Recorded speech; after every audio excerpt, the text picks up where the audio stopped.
നമുക്ക് പ്രശ്നം പറ്റിപ്പോയത്. നമ്മൾ മനസ്സിലാക്കണം, നമ്മുടെ ഓരോരുത്തരുടെ പ്രവർത്തനങ്ങളും നമ്മളെ അള്ളാഹു സ്വർഗത്തിലേക്ക് കൊണ്ടെത്തിക്കുന്നതിനാണ് അള്ളാഹു നമ്മളെ ഈ ദുനിയാവിലേക്ക് കുറെ ഇബാദത്തുകളുമായി പറഞ്ഞയച്ചത്.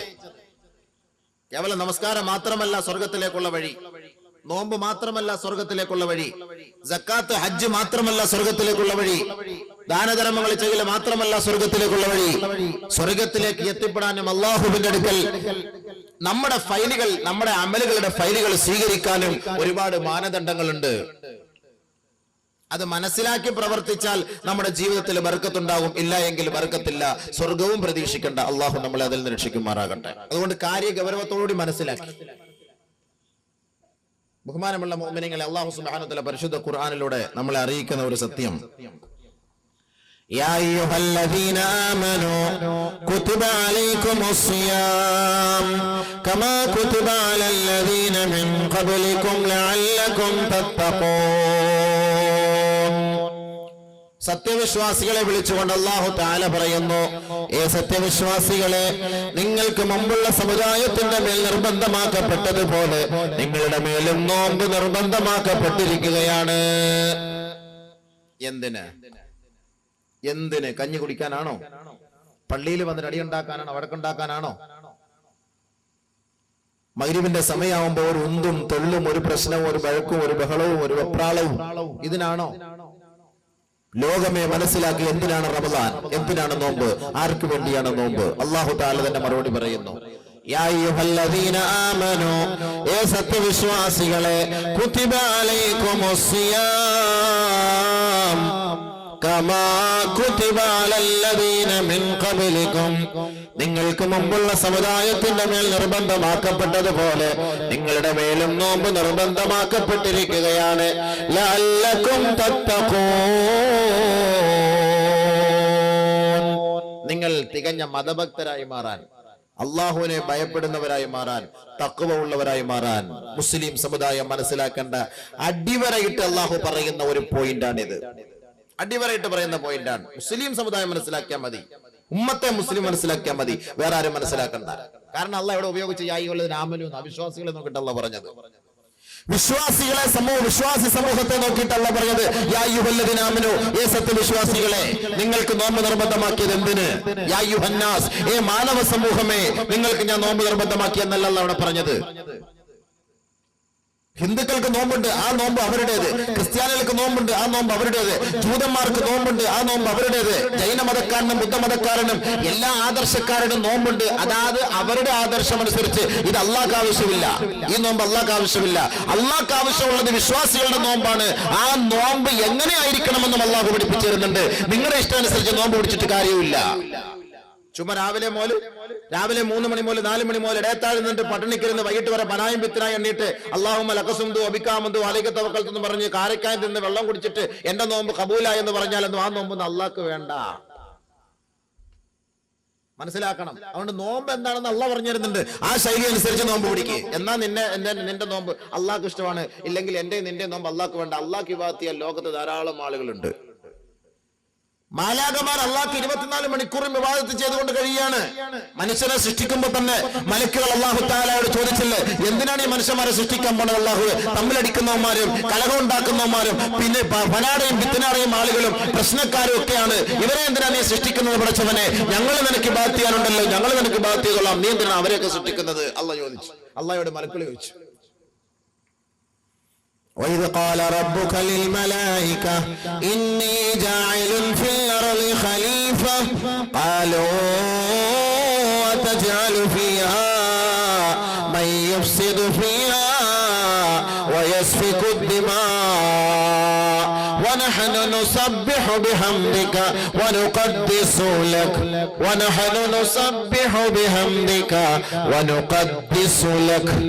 ഞങ്ങൾ നിനക്ക് വേണ്ടി ഇബാദത്ത് ചെയ്യുന്നുണ്ട്, നിന്നെ ഞങ്ങൾ വാഴ്ത്തുന്നുണ്ട്, നിന്നെ പ്രകീർത്തിക്കുന്നുണ്ട്, നിന്നെ സ്തുതിക്കുന്നുണ്ട്. ഞങ്ങൾ അങ്ങനെ 24 മണിക്കൂർ നിനക്ക് വേണ്ടി സ്തുതികീർത്തനങ്ങൾ അർപ്പിച്ചുകൊണ്ടിരിക്കുമ്പോ എന്തിനാണ് ഭൂമിയിൽ കുഴപ്പം ഉണ്ടാക്കുന്ന ഒരു സമൂഹത്തെ നീ സൃഷ്ടിക്കുന്നത് അല്ലാ എന്ന് മലക്കൾ ചോദിച്ചു.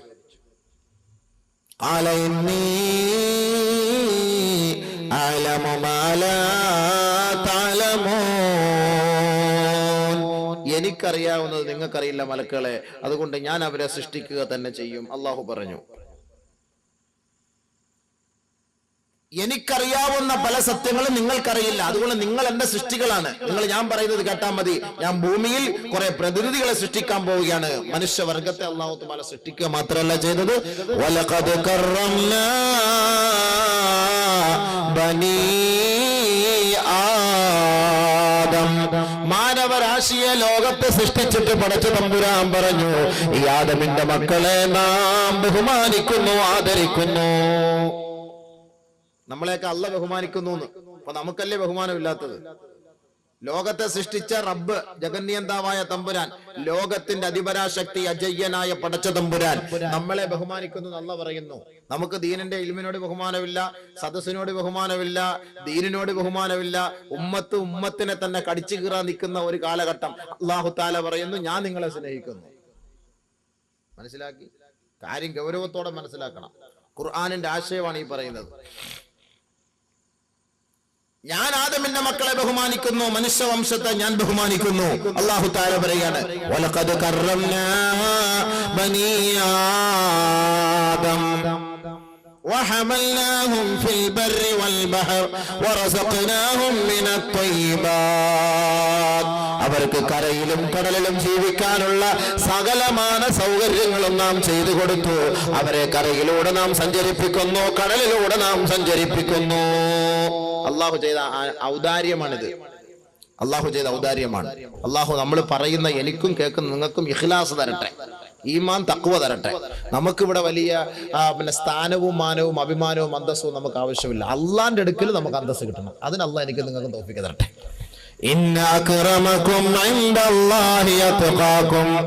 അള്ളാന്റെ അടുക്കൽ മാന്യൻ, അള്ളാന്റെ അടുക്കൽ സ്വീകാര്യൻ, അള്ളാഹുവിന്റെ അടുക്കൽ മഹോന്നതൻ, അള്ളാന്റെ അടുക്കൽ ഉന്നതൻ, അള്ളാഹുവിനെ ഏറ്റവും കൂടുതൽ ഭയപ്പെടുന്നവനത്രേ. പടച്ചവനെ, എനിക്കിവിടെ കോടികൾ ഉണ്ടായിരുന്നു, ഞാൻ ഇവിടുത്തെ കോൺട്രാക്ടർ ആയിരുന്നു, ഞാൻ ഈ പോര് വഴി മൊത്തം സ്വന്തമാക്കിയവനായിരുന്നു, ഈ ഭരണിക്കാവിന്റെ എല്ലാ ഉത്തരവാദിത്തങ്ങളും എന്റെ കയ്യിലായിരുന്നു അള്ളാഹുവേ എന്നൊന്നും പറഞ്ഞിട്ട് അള്ളാഹ് മാറി നില്ലടാന്ന് പറയും. മാറണം. ഞാൻ ഇന്ന കോടീശ്വരനാണ്, ഞാൻ ഇന്ന ജില്ല മൊത്തം എന്റെ കൈകളിലായിരുന്നു, എനിക്ക് ഇത്രത്തോളം കെട്ടിടങ്ങൾ ഉണ്ടായിരുന്നു, ഞാൻ കോടികളിൽ ടാക്സ് തന്നെ അടയ്ക്കുന്നുണ്ടായിരുന്നു അള്ളാഹുവേ എന്ന് പറഞ്ഞിട്ട് അള്ളാന്റെ അടുക്കൽ ഒരു പുല്ല് വില പോലും അവർക്കില്ല. പടച്ചവന്റെ അടുക്കൽ സാധാരണ കോളനിയിൽ കിടക്കുന്ന, ലക്ഷം വീട് കോളനിയിൽ കിടക്കുന്ന കേവലം ചെറ്റ വെച്ച്, അതല്ലെങ്കിൽ ഒരു ടാർപ്പ വലിച്ചു കെട്ടി അതിനകത്ത് ഒതുങ്ങിക്കൂടി അള്ളാഹുവിനെ ഭയപ്പെട്ട് ജീവിച്ച സാധാരണക്കാരനായ ഒരു മുസ്ലിം സഹോദരനോ സഹോദരിയോ മരിച്ച് റബ്ബിന്റെ ദർബാറിലേക്ക് പോകുമ്പോ അല്ലാഹു സുബ്ഹാനഹു വ തആലയുടെ മുന്നിൽ ഈ പാവപ്പെട്ട ഈ സഹോദരനായിരിക്കും മാന്യൻ. നമ്മൾ വിചാരിക്കും ഏറ്റവും വലിയ പത്രാസിന് താമസിച്ച അവളെ കണ്ടു കഴിഞ്ഞാൽ 10 പേര് ആൾക്കാർ കൂടും, ഇവരൊക്കെ ആയിരിക്കും വലിയ അള്ളാന്റെ അടുക്കൽ വലിയ രക്ഷയെന്ന് നമ്മൾ ധരിക്കും. പക്ഷെ മൂപ്പിലാൻ അള്ള തീരുമാനിക്കുന്ന വിഷയം വേറെയാണ്. അത് അല്ലാഹ് തന്നെ പറയുന്ന കാര്യമാണ്. ഇന്ന അക്രമകും ഇൻദല്ലാഹി അത്ഖാകും. അല്ലാഹുവിന്റെ അടുക്കൽ ഏറ്റവും വലിയ മാന്യനും ഏറ്റവും വലിയ അല്ലാഹുവിന്റെ പ്രീതി കരസ്ഥമാക്കിയവനും അല്ലാഹുവിന്റെ അടുക്കൽ സ്വീകാര്യനും അത്ഖാകും, അവനെ ഏറ്റവും കൂടുതൽ ഭയപ്പെട്ടവനത്രേ. അല്ലാഹയെ പേടിച്ചവനാരോ അവനാണ് അല്ലാഹുവിന്റെ അടുക്കൽ സ്ഥാനം. അതിനാണ് ഞാൻ നിങ്ങൾ ഒരുമിച്ചുകൂടി അള്ളാഹയെ പേടിക്കാൻ. നമുക്കിവിടെ ഗ്രൂപ്പും ഇല്ല, നമുക്കാരെയും പഴിയാറണ്ട, നമുക്കാരെയും കളിയാക്കണ്ട, നമുക്കാരെയും ആക്ഷേപിക്കണ്ട, നമുക്കാരെയും അധിക്ഷേപിക്കണ്ട. നിങ്ങളും ഞാനും അള്ളാഹയെ പേടിച്ച് ജീവിക്കണം മരിക്കുന്നതുവരെ. അതാണ് എൻ്റെ നിങ്ങളുടെ ആഗ്രഹം. നിങ്ങളുടെ ആഗ്രഹം അതല്ലേ? അല്ല വേറെ നമുക്ക് ലക്ഷ്യമൊന്നുമില്ല. ഇവിടെ ഒരു ലക്ഷ്യവും ഇല്ല, ഒരു ലക്ഷ്യവുമില്ല. നമ്മൾ ആരെ ഇടങ്ങാറുണ്ടാക്കാനോ ഒരു സമൂഹത്തെ ചീത്ത വിളിക്കാനോ ഒരാളെ കളിയാക്കാനോ ഒരാളെ പരിഹസിക്കാനോ ഒന്നിനുമല്ല വരുന്നത്. തഖ്വയിൽ അധിഷ്ഠിതമായ ജീവിതം നയിക്കുന്നതിനുള്ള ഉപദേശ നിർദ്ദേശങ്ങൾ അല്ലാഹ് പറഞ്ഞിരിക്കുന്നത് എന്തൊക്കെയാണ്, അതൊന്ന് കേൾക്കണം, പഠിക്കണം, മനസ്സിലാക്കണം. ഇതാണ് എൻ്റെ നിങ്ങളുടെയും ചിന്ത. ഇതല്ലാതെ ഒരു ചിന്ത പോലും എനിക്കില്ല. അത് അല്ലാഹ് എൻ്റെ ഹൃദയം അറിയുന്നവനാണ്. ഏതെങ്കിലും ഒരു ഗ്രൂപ്പിന്റെ ആളായിട്ട് നിങ്ങൾ എന്നെ അറിയപ്പെട്ടിട്ടുണ്ടോ? ഏതെങ്കിലും സംഘടനകൾ നിങ്ങൾ ചോദിച്ചു നോക്കുക, ആ അബൂബക്കർ മുസ്ലിയാർ അതിനകത്ത് വല്ലതും ഉണ്ടോ എന്ന്. ഏത് സംഘടനകൾ നിങ്ങൾ തിരക്കി നോക്കിക്കോളി, ഒരു സംഘടനയെ പോലും ഇല്ല. നമ്മുടെ സംഘടന ഇസ്ലാമിക സംഘടന, അതിനേക്കാൾ വലിയൊരു സംഘടന ലോകത്തില്ല. ഇന്നദ്ദീന ഇൻദല്ലാഹിൽ ഇസ്ലാം. കാരണം എന്താ? ഇസ്ലാം എല്ലാ ഐക്യവും പഠിപ്പിച്ചു കൊടുക്കുന്നു. ബാക്കിയുള്ള സംഘടനകളിൽ ഐക്യമില്ല. ബാങ്ക് വിളിക്കുമ്പോൾ എല്ലാ ഗ്രൂപ്പുകാരും പള്ളിയിൽ കയറുന്നു. ബാങ്ക് വിളിക്കുമല്ലേ, അവിടെ വ്യത്യാസമുണ്ടോ? നമസ്കാരത്തിന്റെ സമയമാകുമ്പോൾ എല്ലാവരും ഒരേപോലെ ഒന്നുമെടുക്കുന്നു, അവിടെ വ്യത്യാസമില്ല. ഒരേ ഇമാമിനെ പിൻപറ്റുന്നു, ജമാഅത്ത് നമസ്കാരത്തിൽ പങ്കെടുക്കാൻ അവിടെ വ്യത്യാസമില്ല. ഖിബ്ലയെ അഭിമുഖീകരിക്കുന്നു, അവിടെയും വ്യത്യാസമില്ല. നമസ്കാരത്തിന്റെ റക്അത്തുകളിൽ എണ്ണങ്ങളിൽ അവിടെയും വ്യത്യാസമില്ല. ഫാത്തിഹ സൂറത്ത് ഓതുന്നു, അവിടെയും വ്യത്യാസമില്ല. ഈ ഗ്രൂപ്പാണ് ഇസ്ലാമിന്റെ ഗ്രൂപ്പ്. ഇതിന് അല്ലാഹ് ഇട്ട പേരാണ് മില്ലത്ത് അബീക്കും ഇബ്രാഹിം. നിങ്ങളുടെ ഇബ്രാഹിമായ നിങ്ങളുടെ പിതാവിന്റെ മതമാണിത്. അതുകൊണ്ട് നിങ്ങൾ ഇതിനെ ഇഷ്ടപ്പെട്ടുകൊള്ളണം. ഹുവ സമ്മാക്കും മുസ്ലിമീൻ, അല്ലാഹു നിങ്ങൾക്ക് പേര് നൽകിയിരിക്കുന്നു മുസ്ലിമീൻ എന്ന പേര്. അതുകൊണ്ടാണ് നിങ്ങൾ കൈകെട്ടിയിട്ട് ഈ നമസ്കാരത്തിൽ ഈ മുസ്ലിം എന്ന് പറയുന്ന ഈ ഒരു ഉത്തരവാദിത്വത്തെ നിങ്ങൾ എപ്പോഴും റീചാർജ് ചെയ്തുകൊണ്ടിരിക്കുന്നത്. നമസ്കാരത്തിൽ വജ്ജഹതു വജ്ഹിയ ലില്ലദീ ഫത്തറ അസ്സമാവാതി വൽ അർള ഹനീഫൻ വമാ അന മിനൽ മുശ്രികീൻ ഇന്ന സ്വലാത്തി വനുസുകി വമഹയായ വമമാതി ലില്ലാഹി റബ്ബിൽ ആലമീൻ ലാ ശരീക ലഹു വബിദാലിക ഉമിർതു. ബാക്കി വാന മിനൽ മുശ്രികീന വാന മിനൽ മുസ്ലിമീൻ. ഞാൻ മുസ്ലിമാണെന്ന് റബ്ബിന്റെ കോടതിയുടെ മുന്നിൽ കൈകെട്ടി നിന്നുകൊണ്ട് എല്ലാ ദിവസവും 5 പ്രാവശ്യം നമ്മുടെ ഈമാനിനെ ചാർജ് ചെയ്തുകൊണ്ടിരിക്കുകയാണ്. വാന മിനൽ മുസ്ലിമീൻ. എന്നിട്ട് അല്ലാഹു പറയുന്നു, ഈ ഇസ്ലാമിൽ നീ ഉൾപ്പെട്ടാൽ നീ രക്ഷപ്പെടും. ഈ ഇസ്ലാം അല്ലാതെ വേറെ ഏതിൽ നീ ഉൾപ്പെടുന്നു നീ രക്ഷപ്പെടുകയില്ല.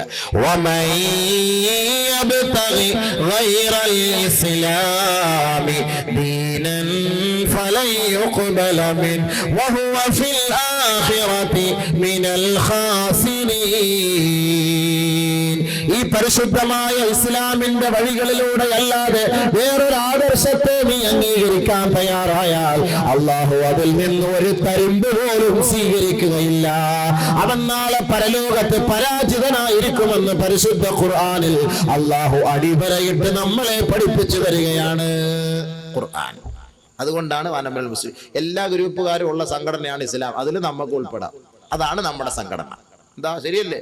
മരിക്കുമ്പോഴും എല്ലാവരും ഒരേ ആദർശം അനുസരിച്ച് വന്ന് പൊക്കിയെടുത്ത് കുളിപ്പിച്ച് കൊണ്ടുപോയി ഖബറിനകത്ത് അടക്കി റാഹത്തായിട്ട് ദുആ ചെയ്ത് ഖൈറായിട്ട് സലാം പറഞ്ഞ് പിരിഞ്ഞു വരും. അതാണ് നമ്മുടെ സംഘടന. അതിൽ നമ്മൾ കുത്തിത്തിരിപ്പുണ്ടാക്കിയാൽ അവർക്ക് പറയുന്ന പേരാണ് കപട വിശ്വാസികളും കപടന്മാരും മുനാഫിക്കീങ്ങളും. നബി സല്ലല്ലാഹു അലൈഹി വസല്ലം തങ്ങളുടെ കാലഘട്ടത്തിൽ തന്നെ ഉണ്ടായിരുന്നു. നബി തങ്ങളോടൊപ്പം ഒപ്പം നമസ്കരിക്കുമായിരുന്നു. ഒന്നാമത്തെ സഫിൽ തന്നെ നമസ്കരിക്കുമായിരുന്നു. നിസ്കാരം കഴിഞ്ഞിട്ട് ഇറങ്ങി കൊഞ്ഞണം കുത്തും നബിയെ. ഇവരുടെ പേരാണ് മുനാഫിഖീങ്ങൾ, കപടന്മാർ. ഇന്നൽ മുനാഫിഖീന ഫിദ്ദർകിൽ അസ്ഫലി മിനന്നാർ. ഇന്നൽ മുനാഫിഖീന യുഖാദിഊന അല്ലാഹ് വഹുവ ഖാദിഉഹും വഇദാ ഖാമൂ ഇലസ്സലാഹ് ഖാമൂ കുസാലാ യുറാഊന അന്നാസ വലാ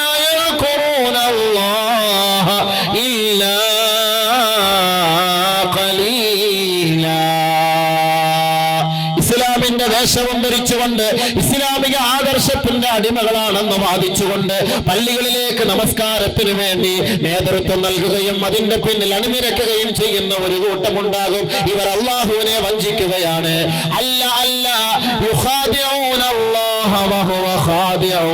അല്ലാഹു ഇവരെ വഞ്ചിക്കുകയാണ് ചെയ്യുന്നത്.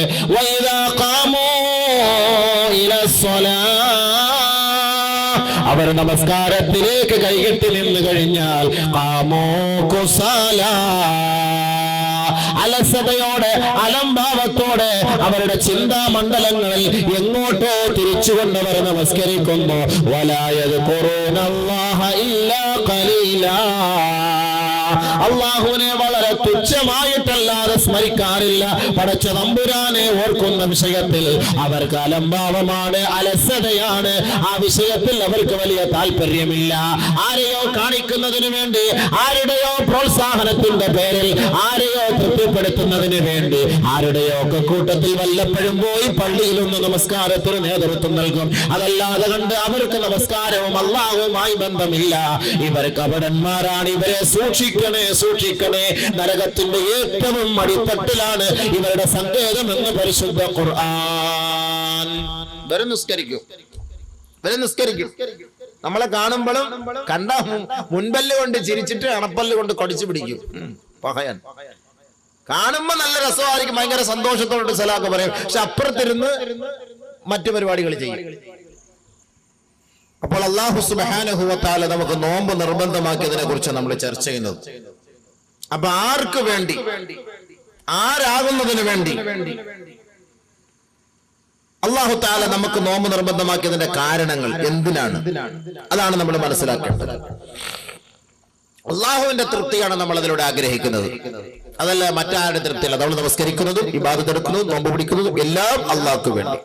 അതാണല്ലോ പ്രതിജ്ഞ ചെയ്യുമ്പോൾ നമ്മൾ കൈകെട്ടിയ ഉടനെ പറയുന്നത്, ഇന്ന സ്വലാത്തി വനുസുകി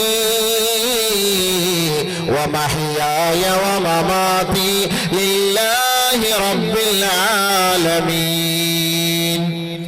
എന്റെ നമസ്കാരം, എന്റെ ഹജ്ജ് കർമ്മങ്ങൾ, എന്റെ ചലനം, എന്റെ നിശ്ചലനാവസ്ഥ, എന്റെ പ്രവർത്തനം, എന്റെ ഉറക്കം, എന്റെ ഉണർവ്, എന്റെ ജീവിതം, എന്റെ മരണം എല്ലാം ലില്ലാഹി റബ്ബിൽ ആലമീൻ, ലോകങ്ങളുടെ രക്ഷിതാവേ നിനക്ക് വേണ്ടി മാത്രമാണ് അല്ലാഹ്.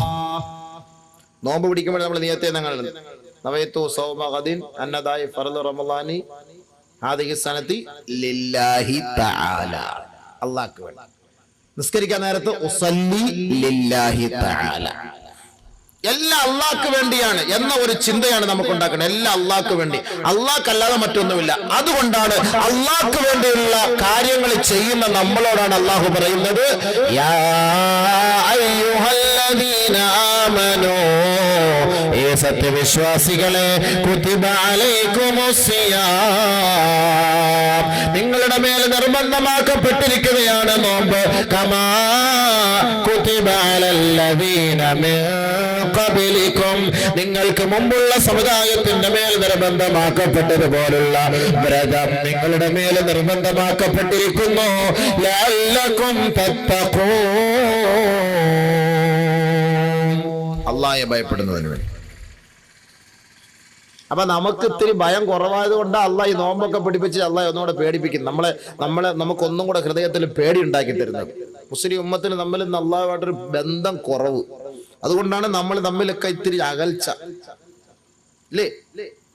ഇന്ന് കുടുംബ പശ്ചാത്തലം പരിശോധിച്ച് നോക്കിയാൽ ഇന്ന് എല്ലാവരും കൊച്ചാപ്പാടം മക്കളുമായിട്ട് മൂത്താപ്പാടം മക്കൾക്ക് ഒരു ബന്ധവുമില്ല, ചേട്ടന്റെ മക്കളുമായിട്ട് അനിയന്റെ മക്കൾക്ക് ഒരു ബന്ധവുമില്ല, ഭാര്യയുടെ കുടുംബക്കാരുമായിട്ട് ഭർത്താവിന്റെ കുടുംബത്തിന് ഒരു ബന്ധവുമില്ല, ഭർത്താവിന്റെ കുടുംബമായിട്ട് ഭാര്യയുടെ കുടുംബമായിട്ട് ബന്ധമില്ല, വളരെ വിരളം മാത്രം. നിസ്കരിക്കാനൊക്കെ ഒരു സഫിൽ കാണും, പക്ഷെ കണ്ടാ സലാം പറയൂല, മിണ്ടൂല. ഒരു ജമാഅത്തുകാരും ഒരു കുടുംബക്കാരും ഒക്കെയാണ്. ഒരു സഫിൽ തന്നെ കാണും, വാപ്പ ഇതിലേക്കൂടെ വന്നാൽ കൊച്ചാപ്പ ഇതിലേക്കൂടെ പുറത്തു പോകും, ജ്യേഷ്ഠ ഇതിലേക്കൂടെ പോയാൽ അതിനെ ഇതിലേക്കൂടെ, അനിയൻ ഇതിലേക്കൂടെ പോകും, അളിയൻ അതിലേക്കൂടെ കയറിയാൽ മച്ചമ്പി ഇതിലേക്കൂടെ ഇറങ്ങിപ്പോകും. കണ്ടാൻ വേണ്ടില്ല, എല്ലാവരും കുടുംബക്കാരാ. അവിടെയാ പ്രശ്നം, അവിടെയാണ് പ്രശ്നം. എല്ലാരും നിസ്കാരക്കാരുവാ, എല്ലാരും നോമ്പ് പിടിക്കുന്നവരുവാ, എല്ലാരും ഹാജിയാരുവാ. പക്ഷെ പ്രശ്നം എന്താ? ഇവര് തമ്മിൽ കണ്ടാൻ വേണ്ടൂല, സംസാരിക്കൂല. അതാണ് അള്ളാഹു പറയുന്നത്, അങ്ങനെ ജീവിച്ചാല് തഖ്വയോടുകൂടി എന്റെ അടുക്കൽ നിങ്ങൾക്ക് സ്ഥാനം കിട്ടൂല. കേട്ടോ, എല്ലാരും കേട്ടോ, എല്ലാരും കേട്ടോ, മനസ്സിലാക്ക്. ദീന പറയുന്ന ഖുർആനും ഹദീസും അവിടെ ആർക്കും വരാത്തൊരു സംശയവും വേണ്ട. ബഹുമാനമുള്ള സഹോദരങ്ങൾ, അള്ളാഹു പരിശുദ്ധ ഖുർആനിലെ ഒരു ആയത്ത് നമ്മൾ അറിയിക്കുകയാണ്, യാ അയ്യുഹന്നാസ് ഇത്തഖൂ റബ്ബകുമുല്ലദീ ഖലഖകും മിൻ നഫ്സിൻ വാഹിദ വഖലഖ മിൻഹാ സൗജഹാ വബث മിൻഹുമാ رجالا كثيرا ونساء واتقوا الله الذي تساءلون به والأرحام.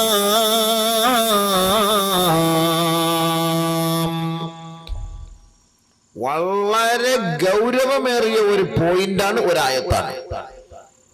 ഗൗരവത്തോടുകൂടി മനസ്സിലാക്കിയാൽ ആഖിറം നമുക്ക് കിട്ടും.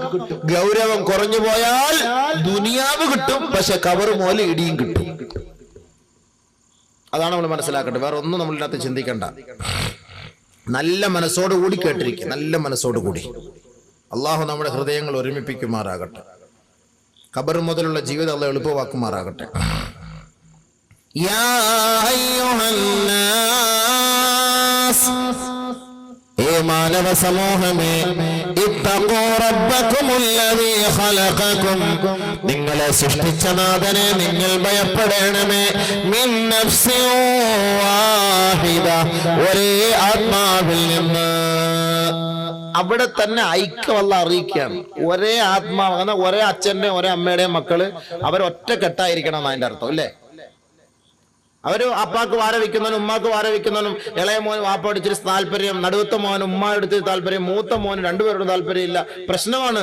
ഒരേ അച്ഛന്റെ ഒരേ അമ്മയുടെ ഒരേ വാപ്പാന്റെ ഒരേ ഉമ്മാന്റെ മക്കളാവുമ്പോ എന്തായിരിക്കണം? അവിടെ ഐക്യം ഉണ്ടാകണം. ഇതിനെ അല്ലാഹു തആല മനുഷ്യനെ സൃഷ്ടിച്ചത് ഒരേ ആത്മാവിൽ നിന്നാണ്. നിങ്ങളൊക്കെ ഐക്യത്തിന്റെ മക്കളാവണം. ഇവിടെ ഭിന്നിക്കാൻ പാടില്ല, ഇവിടെ പ്രശ്നം ഉണ്ടാക്കാൻ പാടില്ല. അതിന് അല്ലാഹു തആല ഒരേ ആണിൽ നിന്നും ഒരേ പെണ്ണിൽ നിന്നും ഒരേ ആത്മാവിൽ നിന്നും അല്ലാഹു നിങ്ങളെ സൃഷ്ടിച്ചതെന്ന് പറയാനുള്ള കാരണം, الذي خلقكم من نفس واحدة ഒരേ ആത്മാ.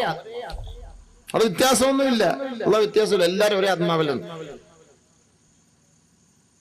يا أيها الناس إنا خلقناكم من نفس واحدة.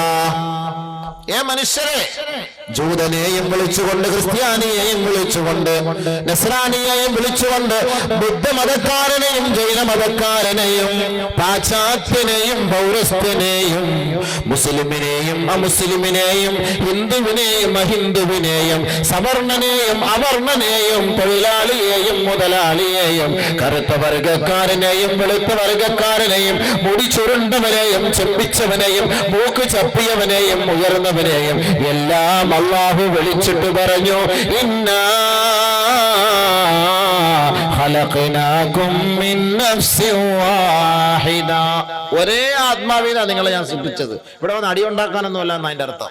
വഖലഖ മിൻഹാ സൗജഹാ,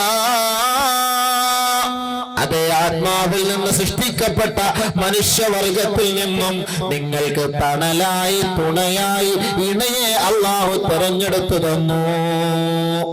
മനുഷ്യവർഗത്തിൽ നിന്ന് തന്നെ നമുക്ക് ഭാര്യയായിട്ട് അല്ലാഹു ഒരു പെണ്ണിനെ എവിടെയൊക്കെ വെച്ചിട്ടുണ്ട്.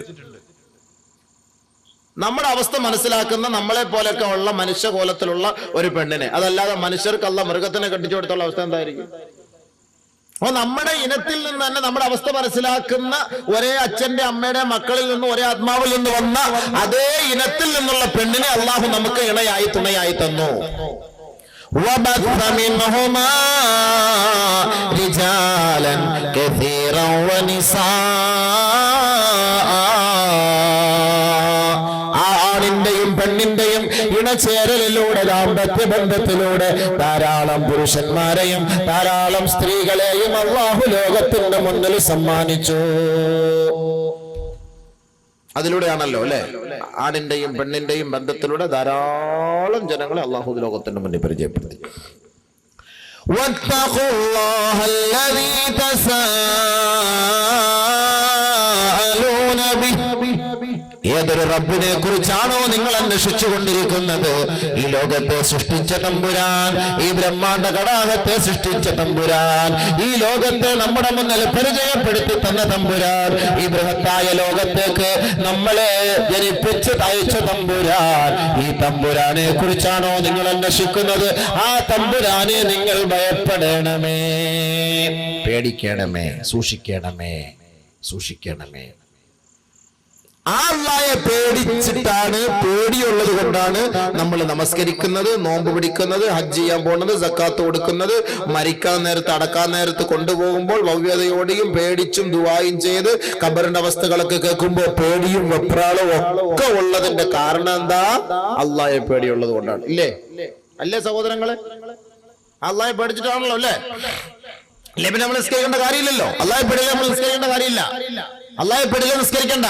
അല്ലാഹയെ പേടിയില്ല, ഖബറുമായി ബന്ധപ്പെടണ്ട. അല്ലാഹയെ പേടിയില്ലെങ്കിൽ എന്ത് ഹറാമും ചെയ്യാം. അല്ലാഹയെ പേടിയില്ലാത്തവരാണ് ഈ ഹറാമുമായി ബന്ധപ്പെടുന്നത്. അത് അല്ലാഹയെ പേടിയില്ലാത്തത് കൊണ്ടാണ്.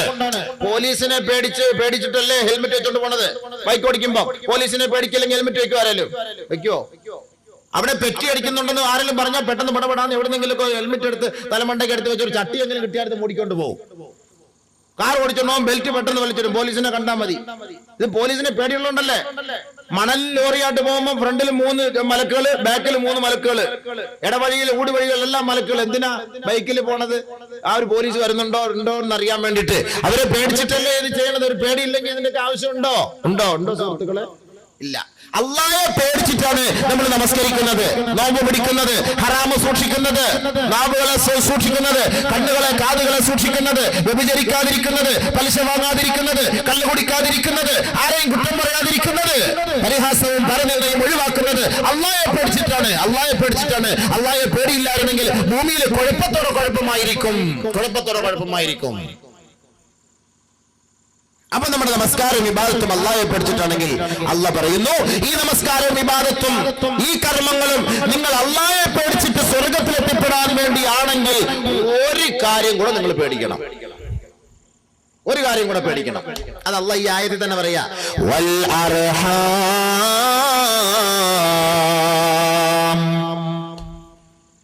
പരസ്പര ബന്ധം, പാരസ്പര്യ ബന്ധം, ചാർച്ചയുമായുള്ള ബന്ധം, അയൽപക്കവുമായുള്ള ബന്ധം, സ്നേഹിതന്മാരുമായുള്ള ബന്ധം, സഹയാത്രികരുമായുള്ള ബന്ധം, സഹപാഠികരുമായുള്ള ബന്ധം, സഹപ്രവർത്തകരുമായുള്ള ബന്ധം, കൊച്ചാപ്പമാരും മൂത്താപ്പമാരുമായുള്ള ബന്ധം, അനുജന്മാരും ജ്യേഷ്ഠന്മാരുമായുള്ള ബന്ധം, ഭാര്യയുടെയും ഭർത്താവിന്റെയും കുടുംബക്കാരുമായുള്ള ബന്ധം, മാമിയും മാമായും തമ്മിലുള്ള ബന്ധം, അമ്മോശനും അമ്മായിയുമായുള്ള ബന്ധം.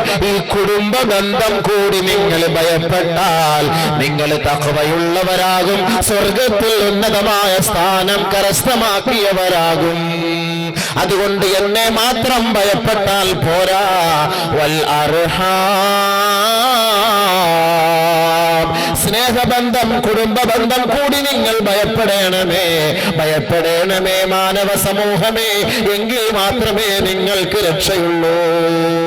ഖുർആൻ. ഇവിടെ നമ്മൾ തോറ്റുപോയി. മിണ്ടാത്തവന്മാരെല്ലാം വന്ന് നിസ്കരിക്കാൻ വരും. പരസ്പരം കണ്ടാൻ മിണ്ടൂല. 2 പള്ളിക്ക് 2 ഗേറ്റ് വെച്ചിരിക്കുന്നതാ. മിണ്ടുന്ന ഒരു ഗേറ്റിൽ കൂടെ, മിണ്ടാത്ത അടുത്ത ഗേറ്റിൽ കൂടെ. അപ്പോൾ പരിശുദ്ധ ഖുർആനിൽ അല്ലാഹു വ്യക്തമാക്കുന്നു, വൽ അർഹാം, കുടുംബ ബന്ധം കൂടെ നിങ്ങൾ ഒന്ന് ഭയപ്പെടണമേ. അതും കൂടെ ഉണ്ടെങ്കിലേ, ആ സാഹോദര്യ ബന്ധം, പാരസ്പര്യ ബന്ധം, ഇതും കൂടെ ഉണ്ടെങ്കിലേ നമുക്ക് ആഖിറത്തിൽ രക്ഷപ്പെടാൻ കഴിയുള്ളൂ. അള്ളാഹയെ പേടിക്കണമെങ്കിൽ, ആ പേടി പൂർത്തിയാകണമെങ്കിൽ, ആ തഖ്വ ഉണ്ടാക്കണമെങ്കിൽ ഇതും കൂടെ ഉണ്ടായിരിക്കണം. ഇതിനാണ് റമദാൻ മാസമാകുമ്പോ നമ്മൾ കൂടുതൽ കിറ്റ് വിതരണം ചെയ്യുകയും എല്ലാവരെയും പോയി കണ്ട് മുസാഫാത്ത് ചെയ്യുകയും മിണ്ടാത്തവരും ഉരിയാടാത്തവരുമായുള്ള ബന്ധം സുദൃഢമാക്കുകയും ചെയ്യുന്നതിന് നമ്മൾ പ്രയോജനപ്പെടുത്തുന്ന മാസം റമദാനാണ്, അല്ലേ? റമദാൻ മാസമാകുമ്പോൾ എല്ലാവരെയൊക്കെ ഒന്ന് കണ്ട് മുസാഫാത്ത് ചെയ്യുക, എന്തെങ്കിലുമൊക്കെ ഹദിയ കൊണ്ട് കൊടുക്കുക, സമ്മാനം കൊടുക്കുക, ഉടുപ്പും മുണ്ട് തുണിയൊക്കെ മേടിച്ചു കൊടുക്കുക, ആഹാരങ്ങളോ അവർക്ക് കഞ്ഞി വെക്കാനുള്ള അരിയോ മറ്റു കാര്യങ്ങളൊക്കെ മേടിച്ചു കൊടുക്കുന്നതൊക്കെ റമദാൻ മാസമാകുമ്പോഴാണ്. കാരണം എന്താ?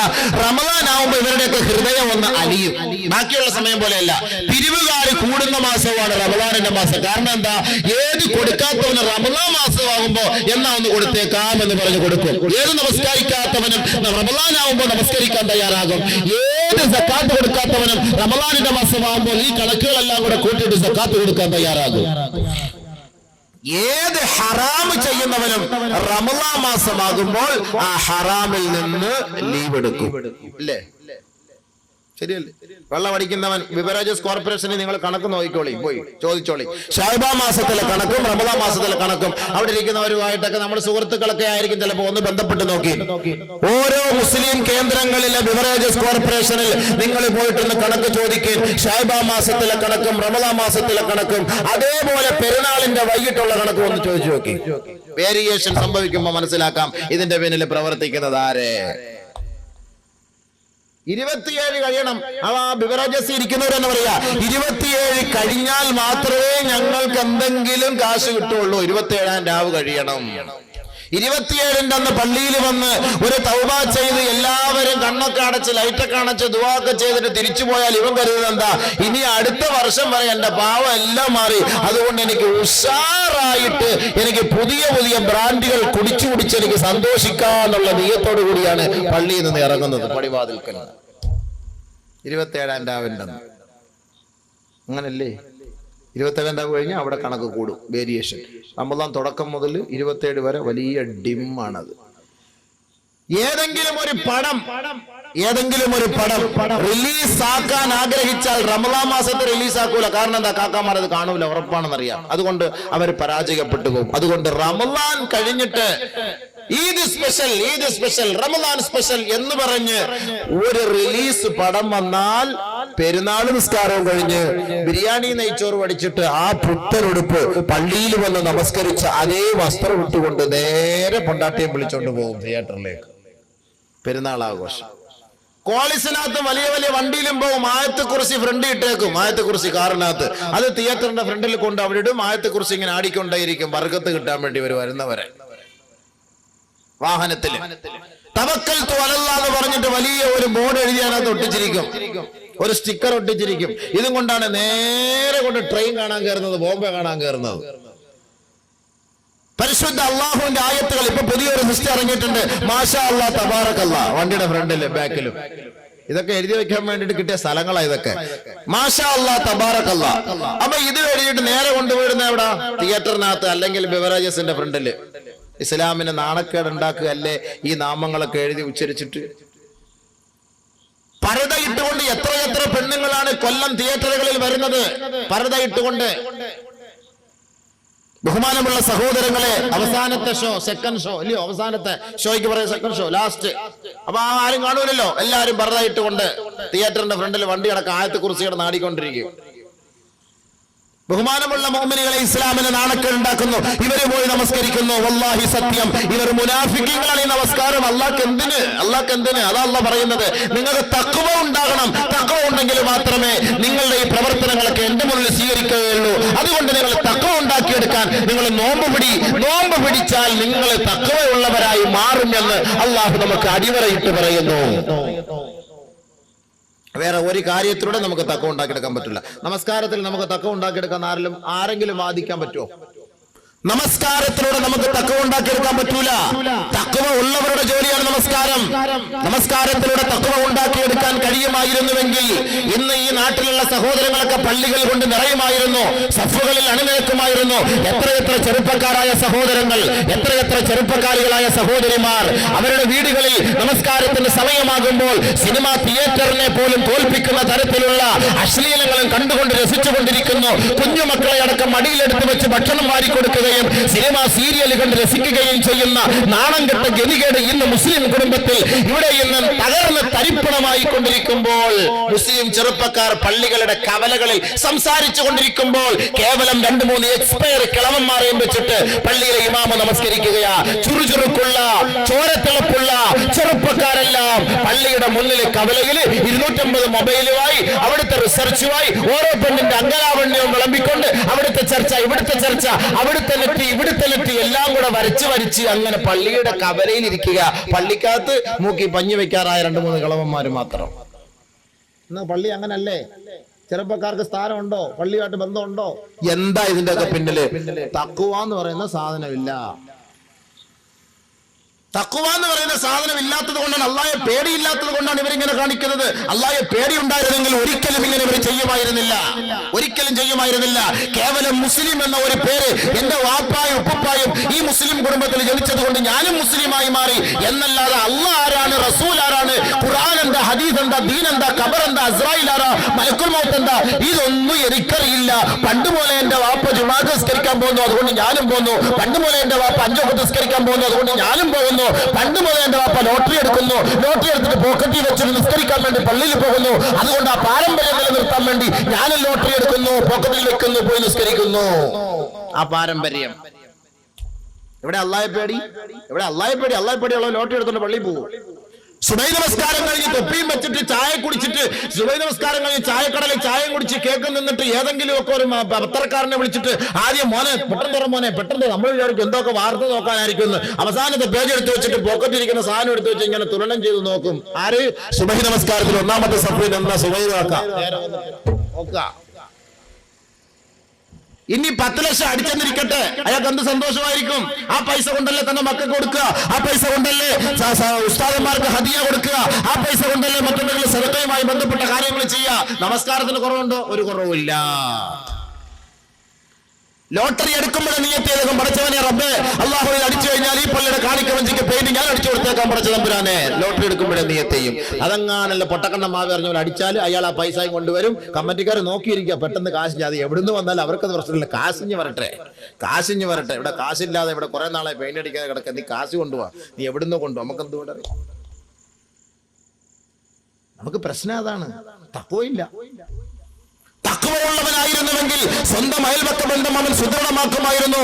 സുഹൃത്തിനെ കാണുമ്പോൾ സലാം ചൊല്ലുമായിരുന്നു. കൂട്ടുകാരനെ കാണുമ്പോൾ കൈ കൊടുക്കുമായിരുന്നു. കൊച്ചാപ്പടെ മൂത്താപ്പടെ മക്കളെ കാണുമ്പോൾ അവന്റെ ബന്ധം അവൻ രൂഢമൂലമാക്കുമായിരുന്നു. ഇതൊന്നും ഇന്ന് നമ്മുടെ നാട്ടിൽ നടപ്പില്ല. പരസ്പരം കൊഞ്ഞണം കുത്തുകയും കളിയാക്കുകയും പരിഹസിക്കുകയും, ഒരുത്തൻ മൈക്ക് വെച്ചിട്ടുമ്പോൾ അടുത്തവന്റെ പിന്നിൽ മൈക്ക് വെച്ചിട്ട്, ഒരുത്തൻ നോട്ടീസ് ഇറക്കുമ്പോൾ അടുത്തവനെതിരെ നോട്ടീസ് ഇറക്കുക, ഒരുത്തൻ പരിഹസിക്കുമ്പോൾ അതിനെതിരെ ഒരുത്തൻ പരിഹസിക്കുക. ഇതാണ് നമ്മുടെ നാട്ടിൽ നടക്കുന്ന ശൈലി. ഇത് തഖ്വ ഉണ്ടെങ്കിൽ ഇതൊന്നും നടക്കൂല. അതുകൊണ്ട് അള്ളാഹ് പറയുന്ന ആ ബന്ധം കൂടെ നിങ്ങളൊന്ന് പേടിയില്ലേ. ബഹുമാനപ്പെട്ട നബിയുനാ റസൂലുള്ളാഹി സ്വല്ലല്ലാഹു അലൈഹി വസല്ലമ തങ്ങൾ പറയുന്നു, തുറദുൽ അഅമാലു ഫീ കുല്ലി ജുമഅത്തിൻ മറത്തൈൻ. എല്ലാ ദിവസവും എല്ലാ ആഴ്ചയിലും 2 പ്രാവശ്യം, 2 ദിവസമായി 2 പ്രാവശ്യം അല്ലാഹുവിന്റെ ദർബാറിൽ ഒരു മനുഷ്യന്റെ ഇബാദത്തുകൾ, അവൻ ചെയ്ത കർമ്മങ്ങൾ അല്ലാഹുവിന്റെ അടുക്കൽ കാണിക്കപ്പെടുമത്രേ. നമ്മുടെ അമലുകളൊക്കെ എല്ലാ ആഴ്ചയിലും 2 ദിവസം അള്ളാഹ് എടുക്കുക. ഇത് അബൂബക്കറിന്റെ പണി, ഇത് അബൂബക്കർ ചെയ്തത്, ഇത് ഇന്നാളെ ചെയ്തത്, ഇത് ഇന്നാളെ ചെയ്തത്, ഇത് ഇന്നാളെ ചെയ്തത്, ഇത് ഇന്നാളെ അള്ളാഹ് കാണിച്ചു കൊടുക്കും. അള്ളാഹിന്റെ അടുക്കൽ മലക്കൾ കാണിച്ചു കൊടുക്കും. എല്ലാ ആഴ്ചയിലും 2 പ്രാവശ്യം അള്ളാഹുവിന്റെ ദർബാറിൽ നാം ചെയ്യുന്ന കർമ്മങ്ങൾ കാണിച്ചു കൊടുക്കും അത്രേ.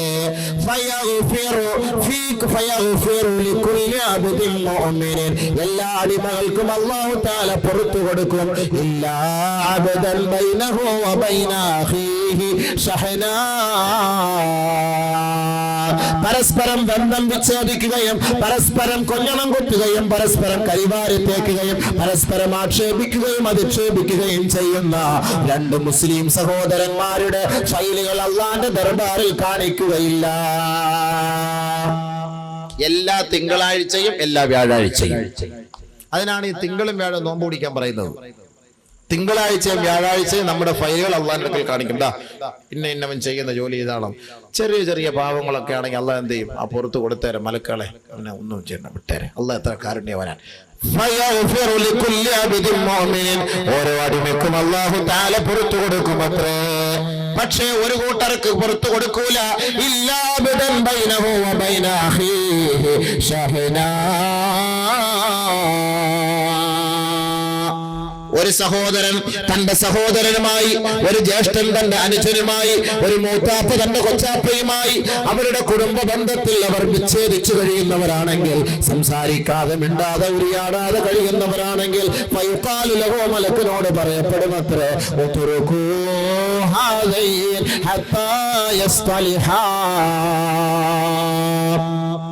ഇവരുടെ 2 പേരുടെ ഫയല് മാറ്റിയേരെ, ഇങ്ങോട്ട് കൊണ്ടുവരണ്ട. ഇവരുടെ 2 പേരുടെ ഫയലും ഇങ്ങോട്ട് കൊണ്ടുകൊണ്ട് അങ്ങോട്ട് മാറ്റ്. കാരണം എന്താ? ഇവർ 2 പേരും മുസാഫഹത്ത് ചെയ്യുന്നത് വരെ, ഇവർ 2 പേരും സംസാരിക്കുന്നത് വരെ, ഇവർ 2 പേരും പുഞ്ചിരിക്കുന്നത് വരെ, ഇവർ 2 പേരും നല്ല വർത്തമാനം പറയുന്നത് വരെ, പരസ്പരം കണ്ടുകൊണ്ട് സന്തോഷത്തോടൊരു വാക്ക് പറയുന്നത് വരെ ഇവരുടെ 2 പേരുടെ ഫയലും എന്റെ മുന്നിൽ കാണിക്കണ്ട എന്ന് അല്ലാഹു തആല മലക്കുകളോട് പറയും. അതേ അവസ്ഥയിൽ അവരെങ്ങാണ് മരിച്ചു പോയാൽ മിണ്ടാതെ, അവരുടെ ബന്ധം രൂഢമൂലമാക്കാതെ, അവരെ സഹകരിക്കാത്ത അവസ്ഥയിലാണ്, ദുർവാശയുടെ പേരിൽ, ഈഗോയുടെ പേരിൽ ആരെങ്കിലും സംസാരിക്കാതെ മരണപ്പെട്ടു പോയെങ്കിൽ അവർക്ക് അള്ളാഹു മാപ്പ് ചെയ്ത് കൊടുക്കുകയില്ല. അവരുടെ ഫയൽ അള്ളാഹുവിന്റെ അടുക്കൽ സ്വീകരിക്കൂലല്ലോ, പിന്നെ അങ്ങനെ അള്ളാഹ് മാപ്പ് ചെയ്ത് കൊടുക്കും. ഈഗോ, അവനെ കണ്ട എങ്ങനെ ഞാൻ മിണ്ടാ, അവനെ കണ്ട ഞങ്ങളെ സംസാരിക്കാം, അവൻ എന്റെ ഗ്രൂപ്പുകാരനല്ലോ, അവരുടെ പ്രശ്നം ഉണ്ടാക്കാൻ വേണ്ടി വെച്ചു അത് വെച്ചല്ലേ, അല്ലെങ്കിൽ അവൻ അങ്ങനത്തെ ആണോ ഇങ്ങനത്തെ, അവൻ എന്റെ വേലി അങ്ങോട്ട് കയറ്റി കെട്ടിയവനാണല്ലോ, അവന്റെ കോഴി ഇങ്ങോട്ട് കയറി, അവനെ ഞാൻ ഒന്ന് എറിഞ്ഞു ചത്തുപോയി, അതിന്റെ പേരിൽ അവൻ അങ്ങനെ പ്രശ്നം ഉണ്ടാക്കി. ചെറിയ ചെറിയ പ്രശ്നങ്ങളുടെ പേരിൽ വർഷങ്ങളായിട്ട് മിണ്ടാതെ കഴിയും. എന്നിട്ട് നമുക്ക് നിസ്കാരത്തിനുള്ള കുറവുണ്ടോ? വല്ല കുറവുണ്ടോ? മിണ്ടാത്തവനും നിസ്കരിക്കും, മിണ്ടാൻ പോയിട്ട് അവനെ അടിച്ചു പൊടിക്കും, അവന് നിസ്കരിക്കും. എല്ലാവരും നിസ്കാരത്തിനും ഇബാദത്തിനും ഒന്നും ഒരു കുറവില്ല. പക്ഷെ അള്ളാഹു പറയുന്നു, മോനെ നീ ഈ നമസ്കാരവും ഇബാദത്തും ഒക്കെ ചെയ്യുന്നത് എന്റെ അടുക്കൽ സ്ഥാനം കിട്ടാനാണെങ്കിൽ നിങ്ങൾ തമ്മിലുള്ള ബന്ധം നിങ്ങൾ സുദൃഢമാക്കാത്തിടത്തോളം കാലം നിങ്ങൾ എത്ര തലകുത്തി വീട് നിസ്കരിച്ചിട്ടും എത്ര തൗബ ചെയ്തിട്ടും എത്ര ഹജ്ജ് ചെയ്തിട്ടും പുണ്യമില്ല. വേസ്റ്റ് മാഫി ഫായിദ, ഒരു പ്രയോജനവുമില്ല. ഇതാണ് അല്ലാഹു തആല പറയുന്നത്. വൽ അർഹാം, കുടുംബ ബന്ധം നിങ്ങൾ പേടിക്കണേ, കുടുംബ ബന്ധം പേടിക്കണേ. തകർന്നടിയുന്ന ബന്ധങ്ങളെ നിങ്ങൾ സുദൃഢമാക്കണമേ. പരസ്പര സാഹോദര്യം നിലനിർത്തണമേ. സഹോദരങ്ങൾ തമ്മിൽ സന്തോഷത്തോടുകൂടി കൈകൊടുത്ത് പുഞ്ചിരിക്കുന്ന ഒരവസ്ഥ നിങ്ങൾ ഉണ്ടാക്കിയെടുക്കണമേ. ആരും ആരെയും കുറ്റം പറയരുത്, തെറി പറയരുത്, പരിഹസിക്കരുത്, നിന്ദിക്കരുത്, ആരെയും ഇകഴ്ത്തരുത്, നികൃഷ്ടനായി കാണരുത്, ചെറുതായി കാണരുത്. എല്ലാവരോടും നല്ല നിലയിൽ പെരുമാറണേ. പരിശുദ്ധ ഖുർആനും നബിതങ്ങളും നമ്മളെ പഠിപ്പിക്കുകയാണ്. ഇത് നമുക്ക് നഷ്ടപ്പെട്ടു പോയി. അതുകൊണ്ടാണ് ആലമുൽ അർവാഹിൽ വെച്ച് ബഹുമാനപ്പെട്ട പ്രവാചകൻ പഠിപ്പിക്കുകയാണ്. അബൂ ഹുറൈറ റളിയല്ലാഹു അൻഹു റിപ്പോർട്ട് ചെയ്യുന്ന ഹദീസ്, ലമ്മാ ഖലഖല്ലാഹുൽ ഖൽഖ, അല്ലാഹു തആല ആലമുൽ അർവാഹിൽ വെച്ച് മനുഷ്യരാശിയെ സൃഷ്ടിച്ച സന്ദർഭം, ഫലമ്മാ ഫറഗ, ആ സൃഷ്ടിപ്പിൽ നിന്ന് അല്ലാഹു പൂർത്തിയായപ്പോൾ, ഖാമത്തിർ റഹ്മു, ഈ ബന്ധമുണ്ടല്ലോ, ഈ കുടുംബ ബന്ധമുണ്ടല്ലോ, ഈ ബന്ധം എഴുന്നേറ്റ് നിന്നുകൊണ്ട് ഫഅഖദത ബിഹഖ് വർ-റഹ്മാൻ, അല്ലാഹുവിന്റെ ആധിപത്യത്തെ പിടിച്ച് സത്യം ചെയ്തുകൊണ്ട് പറഞ്ഞു, യാ റബ്ബി, ഓ റബ്ബേ, ഹാദാ മഖാമുൽ ആയിദി മിനൽ ഖതിയ, ഈ ദിവസം നിന്റെ അസ്തിത്വത്തെ പിടിച്ച് ഞാൻ സത്യം ചെയ്യുന്നു. നിന്റെ പ്രതാപത്തെ തന്നെയാണ് സത്യം, നിന്റെ മഹത്വത്തെ തന്നെയാണ് സത്യം, നിന്റെ അന്തസ്സ് തന്നെയാണ് സത്യം. അല്ലാഹുവേ, ഞാൻ കുടുംബ ബന്ധമാണ്, എന്നെ ആരെങ്കിലും മുറിച്ചു മാറ്റുന്നതിൽ നിന്ന് നിന്നോട് ഞാൻ അഭയം തേടുന്നു, കാവൽ ചോദിക്കുന്നു അല്ലാ. കുടുംബ ബന്ധം പറഞ്ഞു. ആലമുൽ അർവാഹി വെച്ച് നമ്മളെ സൃഷ്ടിച്ചപ്പോ അത് പറയാ, പടച്ചോനെ, ഞങ്ങൾ തമ്മിൽ അടിക്കാൻ നീ ഇടവരുത്തരുത്, ഞങ്ങൾ തമ്മിൽ ബന്ധം മുറിക്കാൻ നീ ഇടവരുത്തരുത്, ഞങ്ങൾ തമ്മിൽ ഇടങ്ങേറാക്കാൻ നീ ഇടവരുത്തരുത്, അതിൽ നിന്ന് നിന്നോട് ഞാൻ കാവൽ തേടുന്നു. അതിനുള്ള ഒരു അവസരം കൂടിയാണ്.